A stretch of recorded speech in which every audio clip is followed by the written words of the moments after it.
Oui, pour appuyer ce que vient de dire ma collègue, c'est que quand vous arrivez en Assemblée générale et que vous faites voter le fait même de faire un diagnostic qui coûte, alors ça dépend de la grandeur de la copropriété, mais minimum entre 1 500 et 2 000 euros, vous avez déjà un frein là.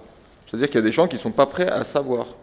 Et c'est là où vous avez raison. Si après il y a des travaux, c'est remboursé, mais la question c'est de savoir si à un moment donné on ne donne pas une incitation, parce que pour le coup, quand le diagnostic arrive et qu'on arrive à montrer aux copropriétaires qu'il y a un gain, y compris financier, sur leur chauffage et bien sûr de confort, etc., eh bien parfois ils n'auraient pas voté le diagnostic, mais ils vont voter les travaux qui sont derrière. Enfin, je veux vous dire que c'est des choses qui remontent très régulièrement de la part des syndics de copropriété et que c'est un vrai frein, bizarrement. Cette première petite somme, par rapport évidemment au montant qu'après de travaux qui sont à faire, mais qui ne sont pas votés par les copropriétés, pour des raisons assez simples. Hein. Quand vous avez en copropriété, en gros, vous avez 3 tiers de propriétaires, hein. Vous avez les nouveaux accédants qui sont en plein en train d'embourser leur crédit, donc ils n'ont pas envie de faire des travaux de rénovation parce qu'ils n'ont déjà plus les moyens.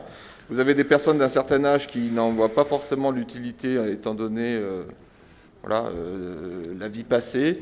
Et puis en règle générale, vous vous retrouvez avec un tiers qui dit oui au projet de rénovation, et il faut aller convaincre les deux, dans les 2 autres tiers pour voter tout ça. Les diagnostics sont des éléments vraiment déclencheurs pour permettre la mise en place de rénovation, mais il faut qu'ils soient votés au départ.